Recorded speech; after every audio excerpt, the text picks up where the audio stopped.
version of U. It is a theory which is local, which has local U1 gauge invariance, the example which we looked at, and we will see that this model actually exhibits finite energy solutions, time independent finite energy solutions. Obviously, it gets around Derrick's theorem, and the simple answer to that is that there's more than scalar fields in the theory. There's a vector field, but there's more. So, but I will not, for instance, go back and redo the scaling exercise. You can go back and do that scaling exercise and see that there won't be an issue. Okay, but we'll need I think a couple of lectures to set up the thing, and the beginning part of this lecture will be to sort of remind you of things, because there is a tendency to forget details. Okay, and okay. So the abelian Higgs model or whatever, the way we did it was had a Lagrangian density,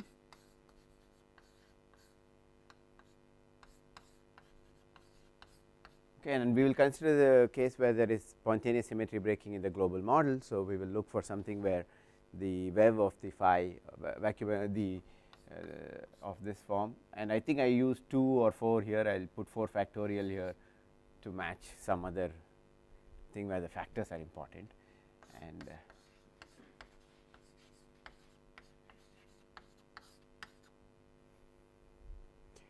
okay. So this would be the this thing, and then minus 1 by 4 E square f mu nu.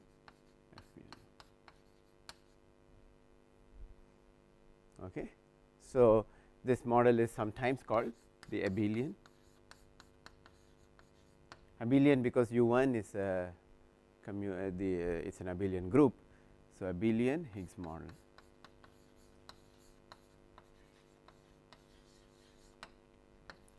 Okay, this is the name for this, and just to set notation or remind you of the notation.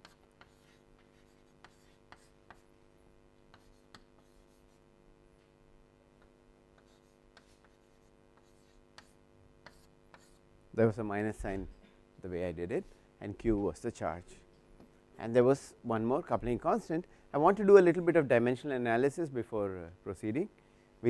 So we have several coupling constants or whatever.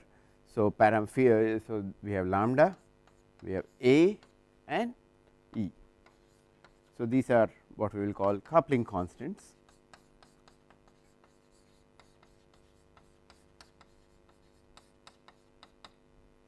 And we will try to determine their dimensions in E. No need to write E square. We will determine their dimension in natural units. Okay, and if you recall, in natural units,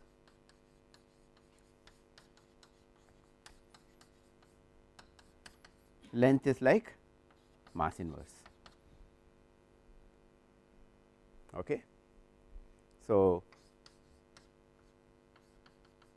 both h bar and c are set equal to 1. Okay. So usually one says that action has dimensions of h bar, but if h bar is set to 1, you could say that in natural units action is dimensionless. So this is something which we will assume, and we will start assigning assign scaling dimensions to everything, all the various objects, such that or dimensions to each of these things such that this is true. So you just start usually with so let us look at this. D mu would be like length inverse L power 0, which is 1. Okay, yeah. So this would be like L inverse. Okay, so let us look at a term like this, and for today we will restrict things to 2 plus 1 dimensions, because I want to get the answers for 2 plus 1 dimension, but making this arbitrary d is kind of trivial, and I leave it to you. So I write d cubed x for d square of space and time put together time to L. So just combining this with this will tell you that what we need for L. So this is L cubed, it should be L power minus 3. Maybe I should put it as m, so that things do not, we will do mass dimensions.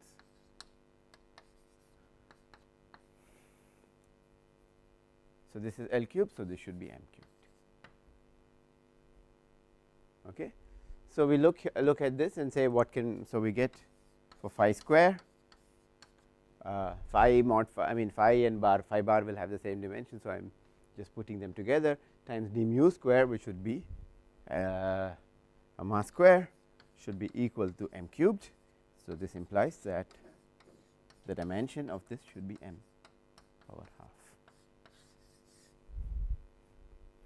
Okay. So, this is like a standard thing. First you take your field and you look at its kinetic energy term and you fix that, that will give you the dimension of the field, and now after that you work through and get the. So, now let us go to the potential term. You see here phi square and a square will have the same dimension. So, a also has mass dimension half.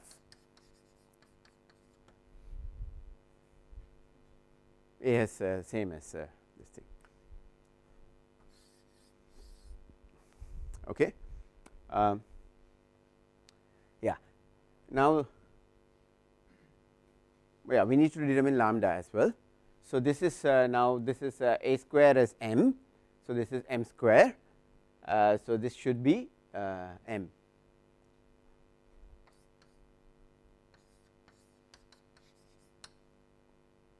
Okay. Now, d mu and a mu have to have the same thing. Okay. So, a mu you can see has dimensions of mass, this field.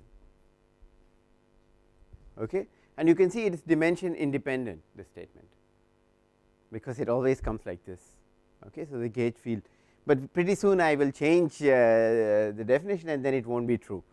Okay. So, now we are done. So, we have got the gauge field. So, we know this thing. So, this is d mu a mu. So, this is like m square m square. So, this is m power 4. So, what we get is e square power minus 1 times f square should be m cubed, but f is d mu a mu, d mu is an m, a mu is an m. So, it is m square. So, this becomes m power 4. So,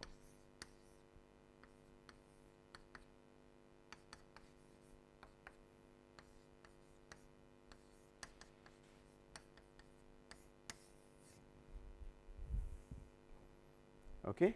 So, the coupling constant E will be dimension full, it will have mass dimension half, but if you had done this in 3+1 dimension, what you would have got is that the same and I think would have told you L should be m power 4.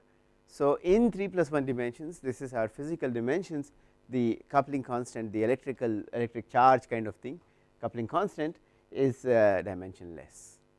Okay, that is special to 3+1 dimensions. Okay.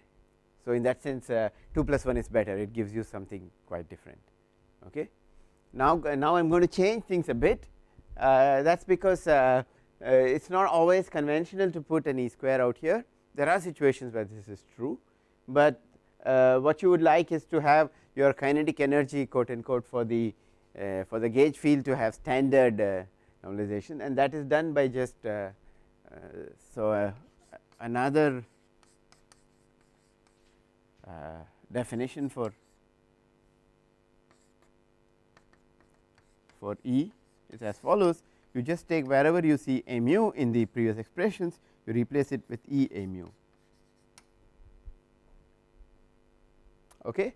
So, what will happen is you will get one factor of E coming here, one factor of E coming here. So, this becomes standard minus 1/4 f square, but one way of saying it is that you write this as E a tilde and then get rid of the tilde, but I am not going to, I am going to jump that step and just write it as a mu goes to E a mu, and you come back here, this is normal. But what changes is now this a mu becomes, so you get E's out here. Okay, this only happens. So, when you see an E here, there will be no E in the kinetic energy. Okay. You can see if we did not ever put a kinetic energy term for this, there is nothing to compare, there is no coupling constant, there is nothing, you could have always absorbed this into the definition of E. Okay. So, this is more conventional in perturbative quantum field theory, where you put these things in here, but there is something called large n stuff which you do in Yang-Mills, there you would go into you kind of do this. Okay. We will see that there is more structure in that case, here it is kind of just anything is okay, it looks like. Okay. So, this is, so books will have both this convention or this convention. So, it depends on the application. Okay. And for the rest of this lecture I will follow this lecture, and maybe the next lecture I will use this notation. So, in context it will be very obvious what I am doing. Okay. So, are there any more dimensions to fix? So, we have fixed all of them, and yeah. So, these two are m power half, and this is m. So, now the what we would like to do is we would like to look for finite energy solutions, finite energy time independent solutions.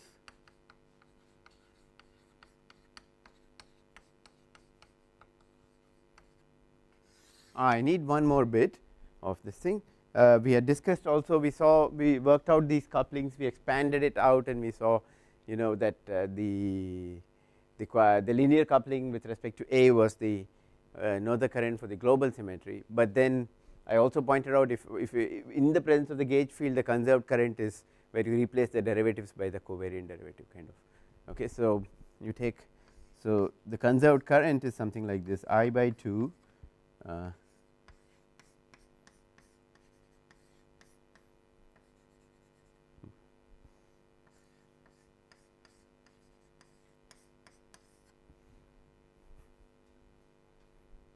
okay. So, now this has a mu stuck in here, and you can sort of play with this thing around, and you can write out a mu. So, let me expand this. So, let us first do phi, we can write this as mod phi times e power I theta. So, mod phi and theta are some fields. Yeah. So, this will give you one term which will look like this. So, let me focus on the derivative, ordinary derivative part. So, that will only the only term which will contribute is when it acts on theta, the other one will cancel out, you can check that.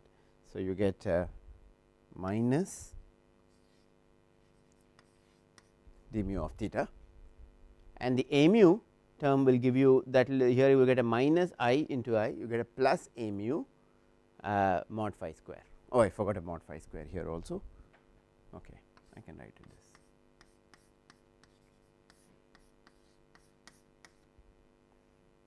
Did I eat up some things? Yes, I ate up a q and an e.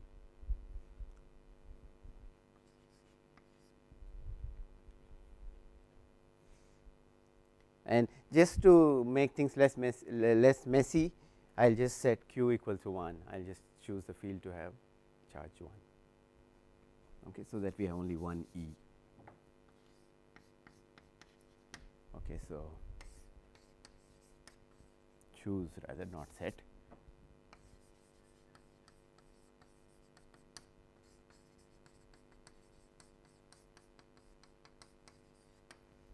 Okay. So, yeah, this formula, I will just get back to this. So, before we get to the finite energy time independent solutions, since we are in 2+1 dimensions, there is a nice conserved current which always exists when there is a vector field. So, you consider some j topological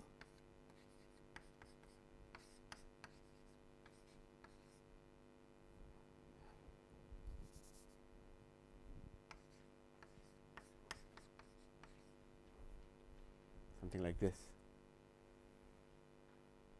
Okay. So, now you can see that if I, where epsilon mu nu rho is the Levi-Civita symbol in 2+1 dimensions. Okay. So, d mu this thing is trivially 0 because this will become the what is called the Bianchi identity, it is a trivial identity, because you can see that why, because epsilon mu nu rho d mu, and you can see that this can be written as d nu 2 times d nu a rho using the dummy indices. So, this is symmetric and this is antisymmetric. So, trivially true. Okay. So, this is not there is no symmetry continuous symmetry associated with this, but it is because, and we did not even need to refer to any action. Okay. So, we can ask, but nevertheless for a conserved charge this is all you need. It does not say that it has to come from necessarily come from a symmetry. You can ask what is the conserved charge associated with this object. Okay. So, let us look at J0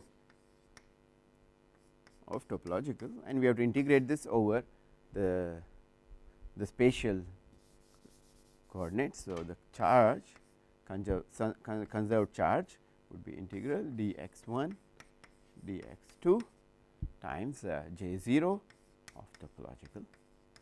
But what is J0 of topological? Let me put a half here. Okay. So you can see if you put a 0 here, this can be 1 or 2 or 2 or 1. Okay. So, this just gives you, and I put the half here because I wanted to get rid of a factor of 2. So, I get what is this object?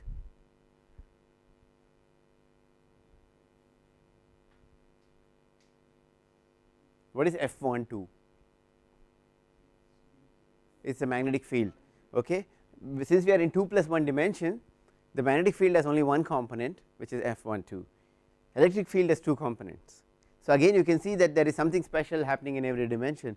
In 3 plus 1 dimensions, both electric field and magnetic field both have 3 components, and so there is this nice electric magnetic duality which exchanges these guys. That is not there quite here because one has 2 components, the other has, even counting wise it does not work.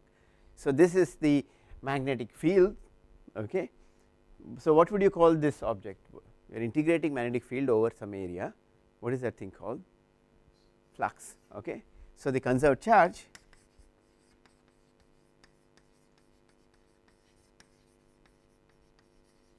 equal to magnetic flux.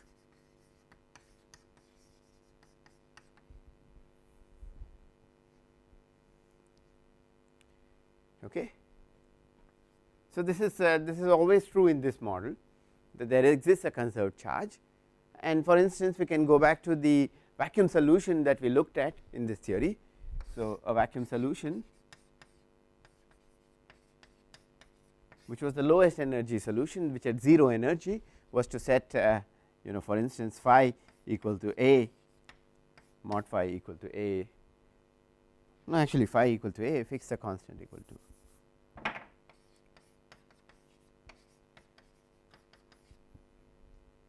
right. So, that minimize this thing, and so such a solution clearly has, what is the flux for that solution? 0. Okay.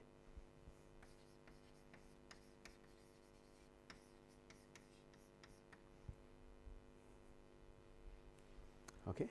In a short while we will see that there is a nice argument which will show that this flux has to be quantized.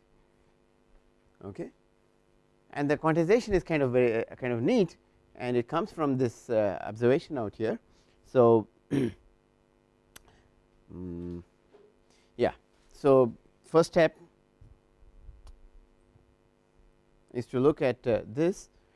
So, I can use this equation and try to write a mu in terms of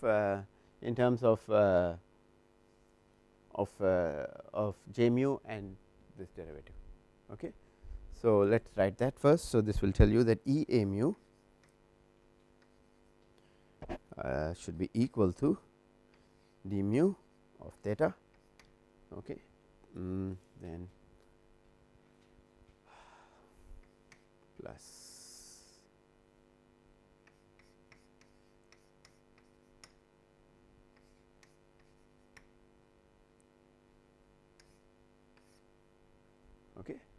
Of course, this requires that mod phi square should not be 0, okay.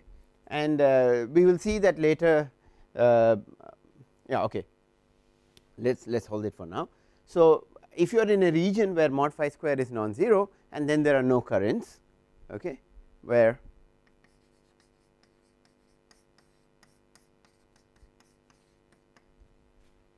and there are no currents,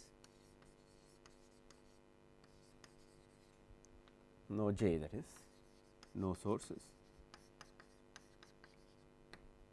there, then we see that a mu in that region looks like this.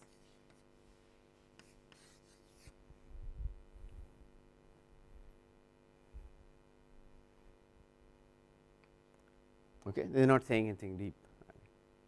I am just saying that this term vanishes, and this is just to, it is like a legal statement that that I can divide by phi square. Okay. So we will see that this will kind of hold, and for finite energy solutions this more or less will follow. Okay. So let's now work out what Q would be.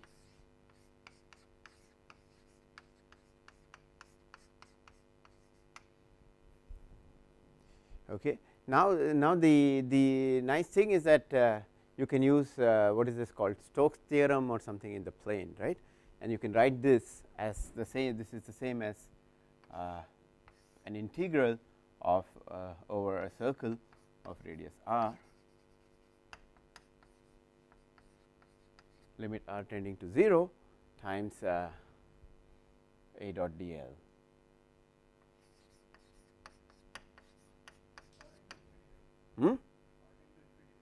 Yeah, it is infinity. Oh, it looks like 0. I said 0 and wrote infinity. Fantastic. Okay. I thought my infinity looked like 0. Sorry.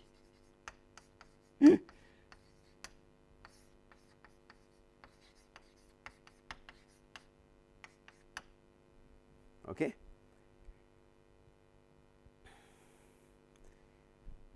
So now we have an expression for A. And if you assume things are time independent, we will later see that the A0 you can forget. So there is only this thing. So you can see that I can write this out 1 by E. Yeah, very good. So then basically what we will see is that this becomes, if you plug that in, you get integral of I am having some dimension problem. Is there a problem with dimension?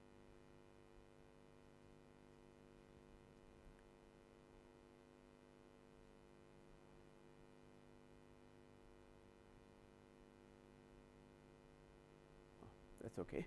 Yeah. So this will so this is going to be, so this looks like dl dot d, signs are not important for what I want to say, gradient of theta. I am just writing the spatial gradient of theta. Okay. So and 1 upon E. So if you just work through this carefully, what you would see is that this becomes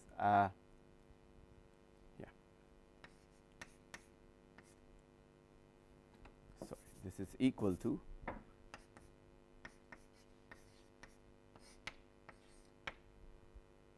okay. I am being somewhat cavalier about some factors of R. You may worry about rho, but I will give you a quick answer why this is correct, and this has got to do with dimensional analysis. F12 has m square dimension, we just saw that. This has dimension of L square, so this is dimensionless, and so this is also, so there is a problem. E is dimension full, m power half. So I am missing something. That is what. Is this correct? This can't be correct.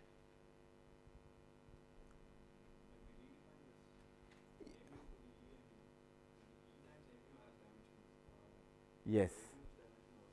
Yes. So good. So yeah. Yeah. So wait. Yeah.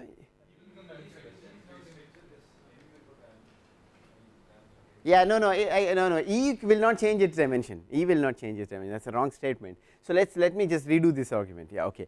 So F12 will have it will have the dimension of E. I think the dimensions are correct. Yeah. So I did a double.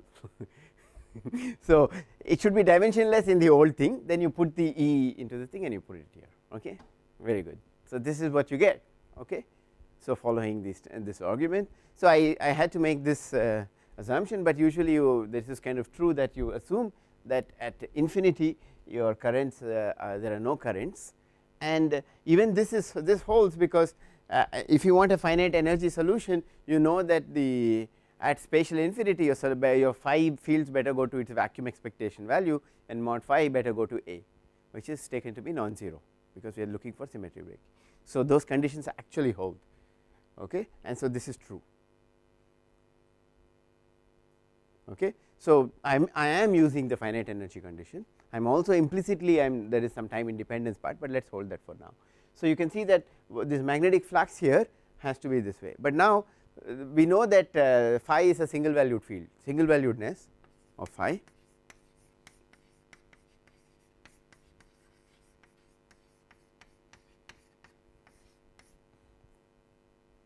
implies that delta theta can only be multiples of 2 pi,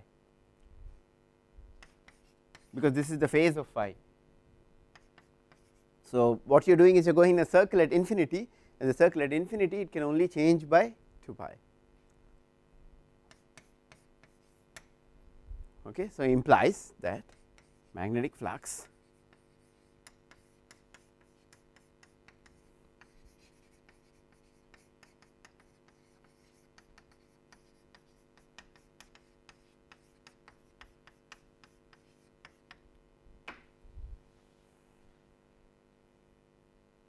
okay.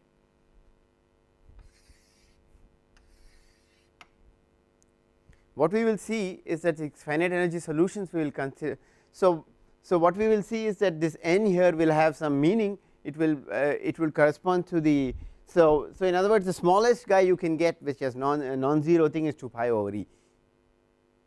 Okay, and let us say we call that a vortex, an object which carries that thing, and so it will be again localized, but localized in the plane now as opposed to a point. So the picture we will have is if this is the plane, we will have some region which will carry that flux.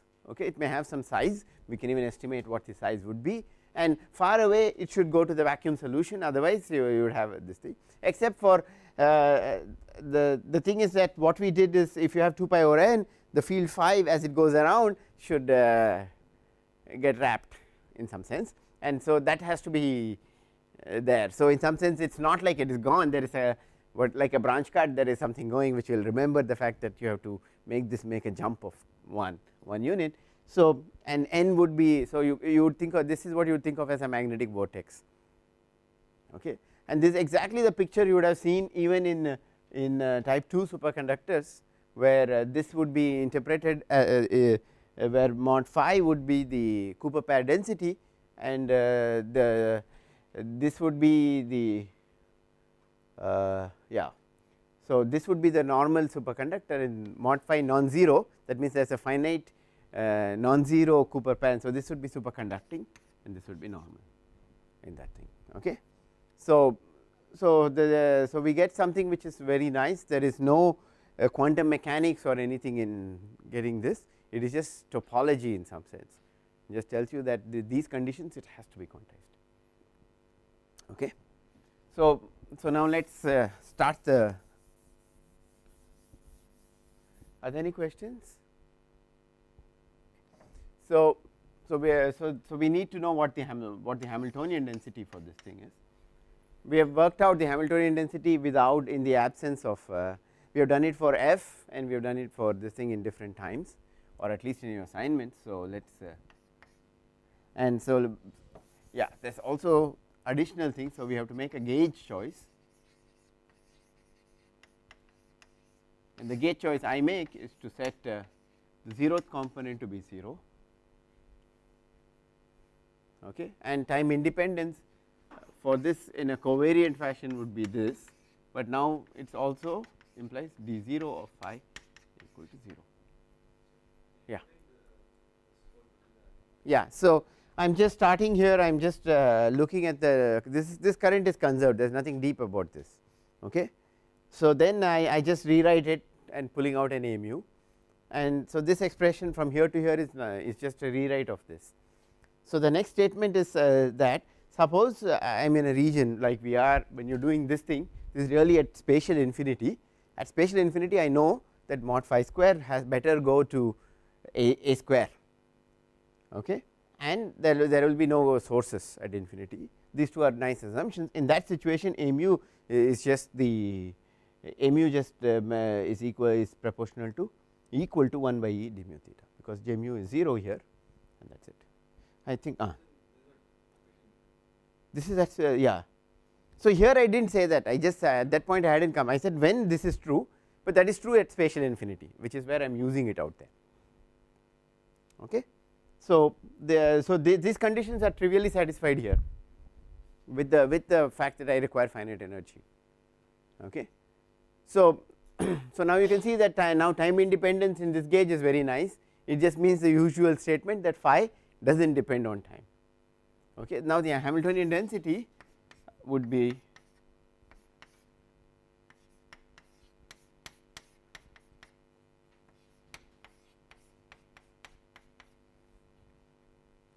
this thing plus yeah.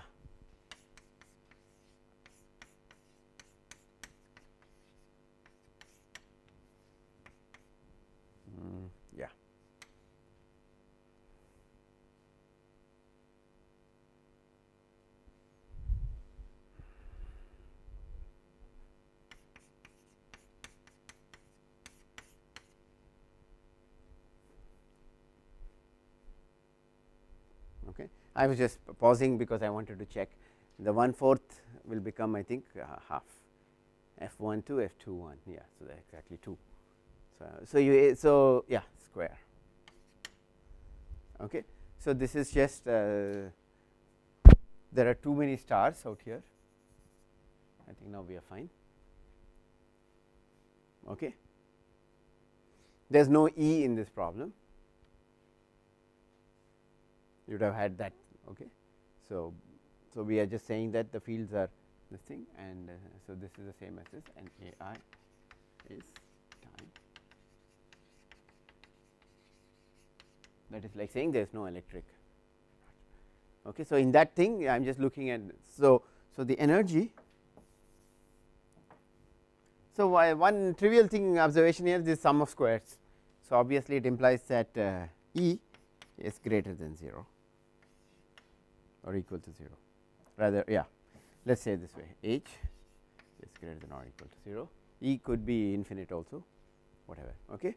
So, now the conditions for finite energy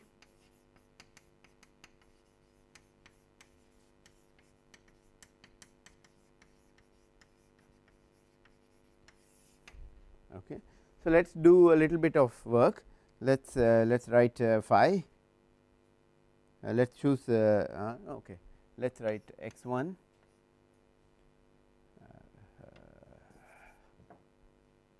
in polar coordinates x1 and x2. I will take this to rho and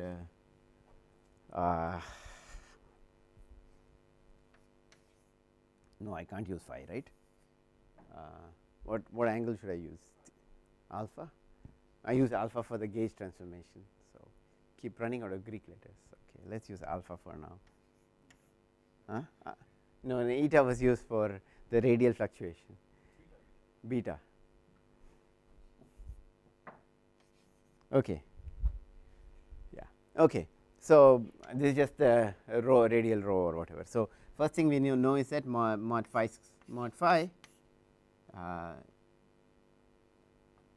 So, let us look at so we need mod phi square should tend to, so as rho tends to infinity, mod phi square should go to a square plus rho power what. So, we have, so E would be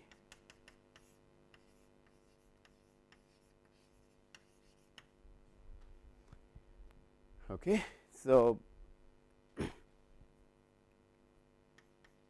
rho power half plus epsilon, it will do. Okay, that is from just looking at this particular term. This is what I get. Okay, and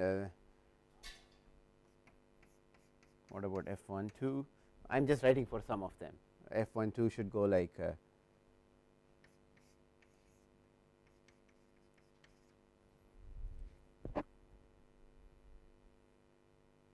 okay. Anyway, you can see that whatever it is, the magnetic flux at infinity better be 0. I mean, otherwise this will not get. So, these are all kind of conditions that you would have, and so in general it is sort of difficult to go ahead and solve, but something very neat happens when so something nice happens.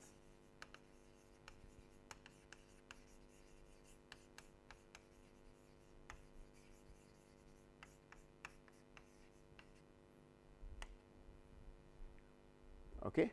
So, this lambda and a were independent parameters, okay, to start with, and they can be in general, but when lambda equal to a square, what happens is that we can when lambda equal to a square, what happens is that this term can be rewritten in a slightly different form, the sum of different squares, okay, and so h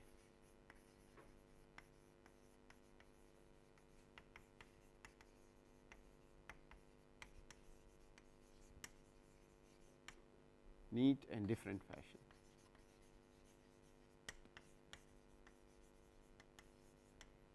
Okay. So, basically it is the same. So, what so here for instance this says that the energy is, let us look at, we have a sum of squares, and if you ask when is this bound saturated, okay. So, what you would say, you will look at this and say every term has to be 0. So, that is the vacuum solution. But what we will do here is we will rewrite this in this thing as again as the sum of squares, but it is almost a sum of squares plus a term which would be like the vortex number, and what we will see. So, we will see once we do this thing. So, it is still sum of squares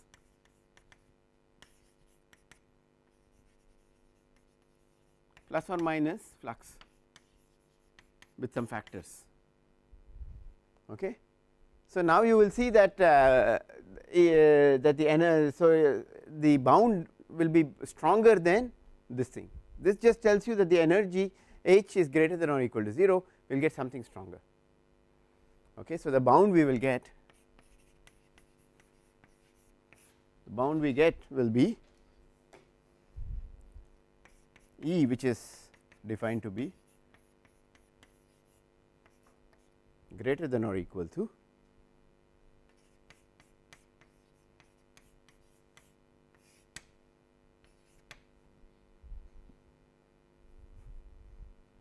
the powers correct.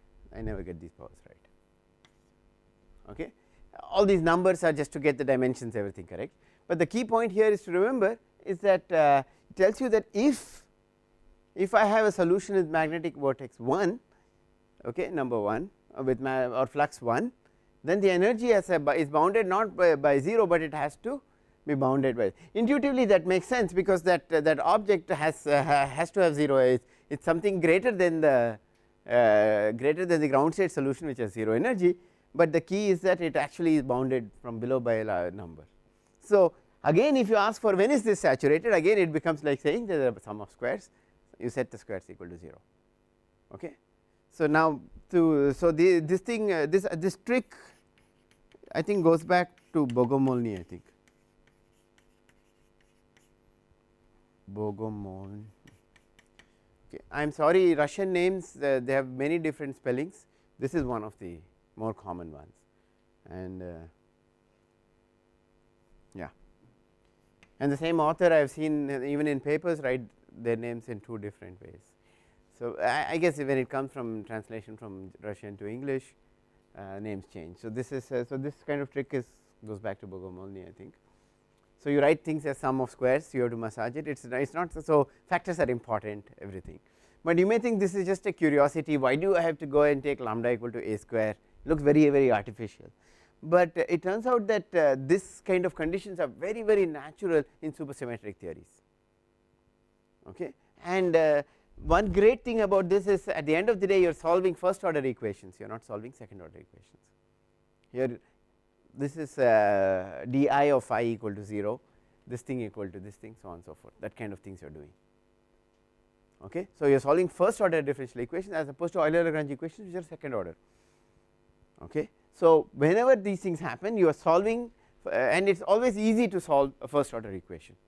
Of course, it does not give you all solutions of that second order equation, but it necessarily follows that whatever we get by extremizing this sort of a thing will give you a solution, but you are always solving for these cases a first order equation, which implies that you are solving something simpler. In many cases you can write the solution.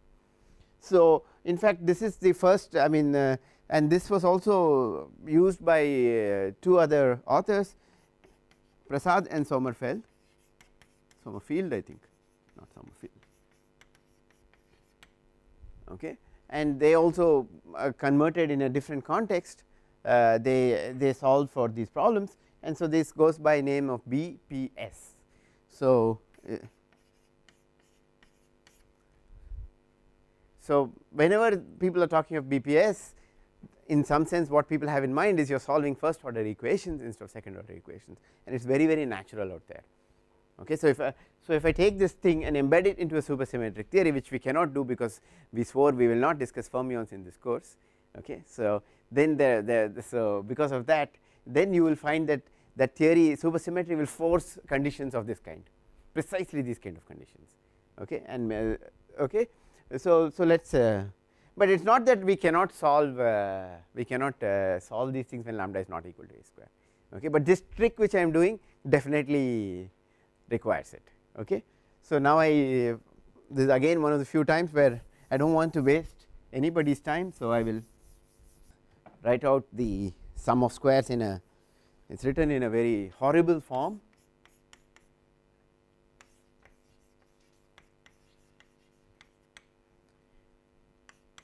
Sum of several terms. So, half of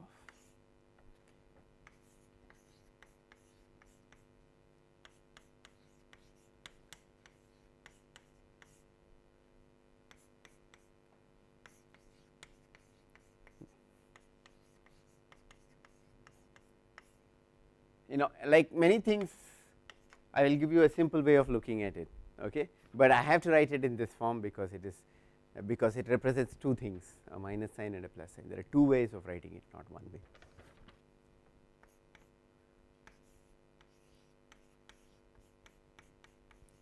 So, phi 1 and phi 2. So, phi is just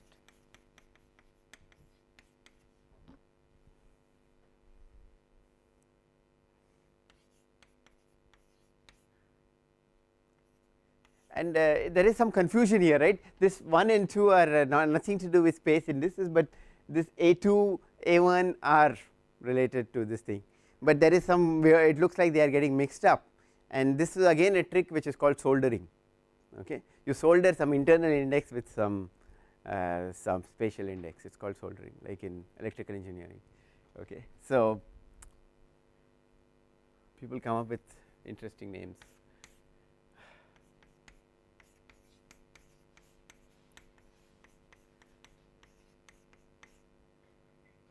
I mean, it does not make this internal index as a space time index, but in solving that solution it can.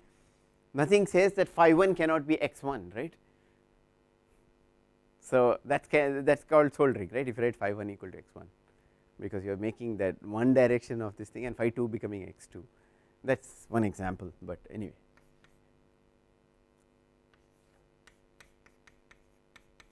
Hopefully, there are no errors here, unlikely. So, here is the promised sum of squares. Okay. Then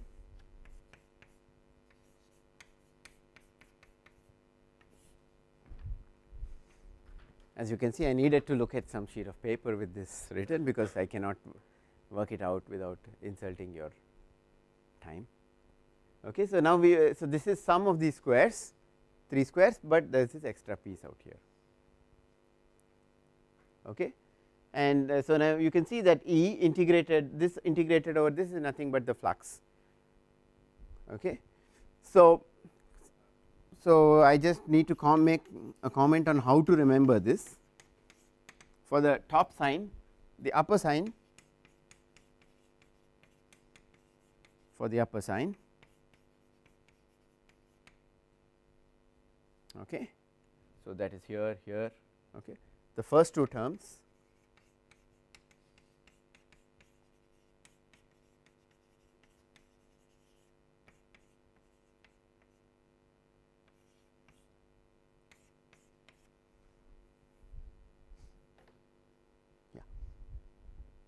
the covariant derivative. Now, z bar is z is nothing but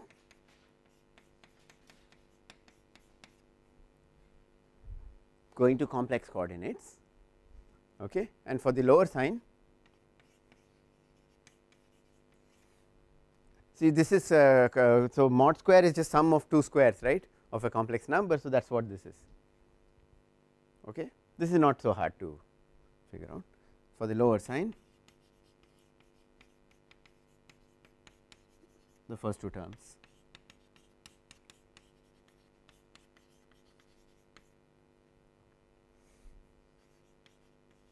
are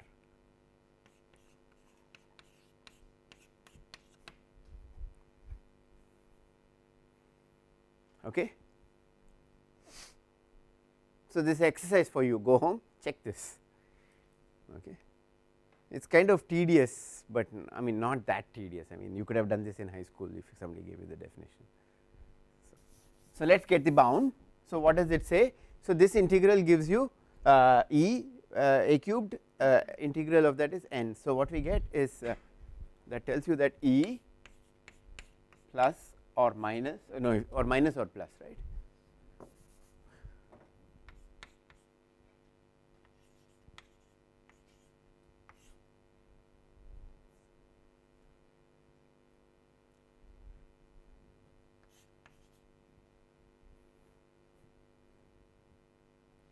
Or n was defined with a half, right, phi, no, is this correct? Yeah, what is that? Yeah, I have erased it. What is it? So, a cubed, and what is integral f1 to?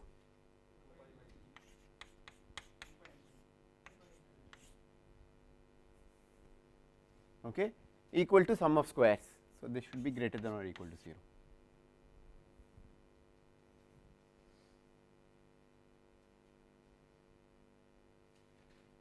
Okay.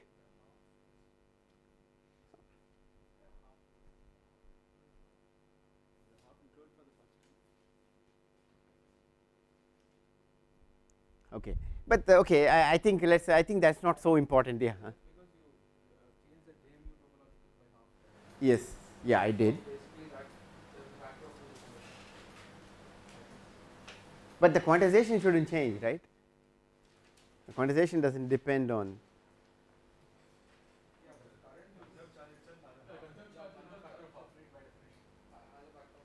Yeah. Topological, no, J mu topological, I that is different. But the other that required the J, no, the. No, but if that half wasn't there, then this would be fine. Which half? No, J mu topology, that is not relevant, no, because the quantization came not from. No, the overall Q will have a factor of half. Magnetic flux is. Yeah. Correct. Yes. That itself has a half. Okay. So.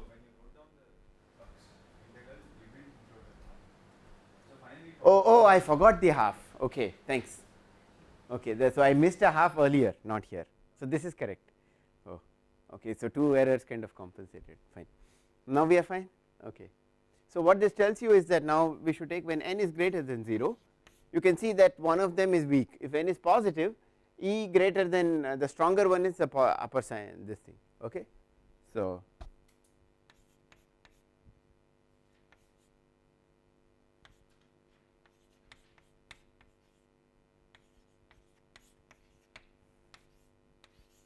So, upper sign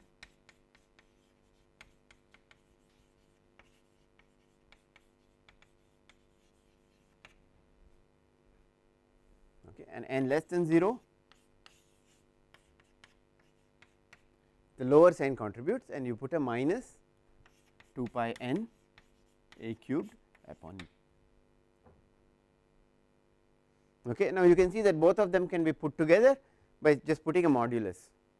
Okay. That is in terms of energy, but in terms of solutions it tells you that the upper sign or dz bar phi, the one which gives this goes with the positive this thing magnetic flux, the other one goes with negative magnetic flux.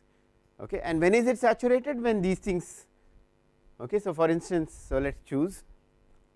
So saturation of bound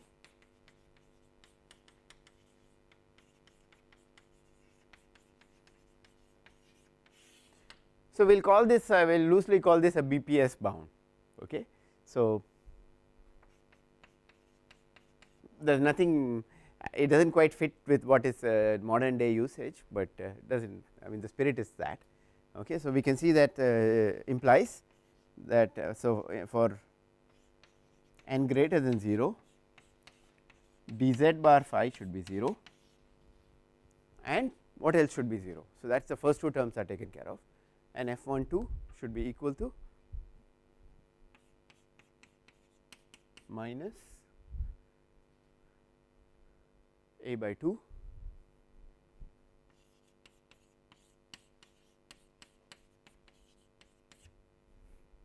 these are your first order equations that you need to solve.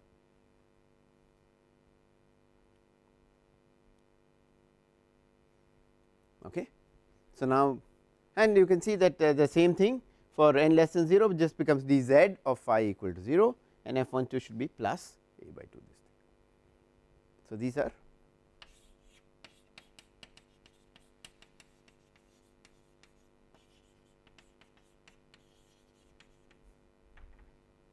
okay. So I just have, I mean what this kind of tells you, as you can which intuitively you can see this, since flux is conserved, it is and quantized, there is no way on earth by making some jiggling things around you can ever change the change n. So you get distinct classes of solutions, and they can never, you can never go from one to the other, they are all independent of each other. Okay. And but that is actually nothing to do with even BPS bound or anything. Even when you are solving second order equations, you cannot change them. The only way to change them is to take one vortex or something which carries the charge and take it away to infinity, but that violates our very first this thing, you are taking it away to infinity. So topological conserved currents actually give you a way of understanding how there are these classifications. It is similar to what happened even in the King solution, it was interpolating between two vacua, and once you fixed your vacuum at infinity, there was nothing, you were forced to have that solution. So in that it is exactly the same way, but it has a different this thing. So what we will do is we will try to see how one in the next lecture how these things are solved, and we will also discuss what happens in the other case when lambda is not a square, why should it be that way. Okay. So we will stop here for now and we will continue that in the next lecture.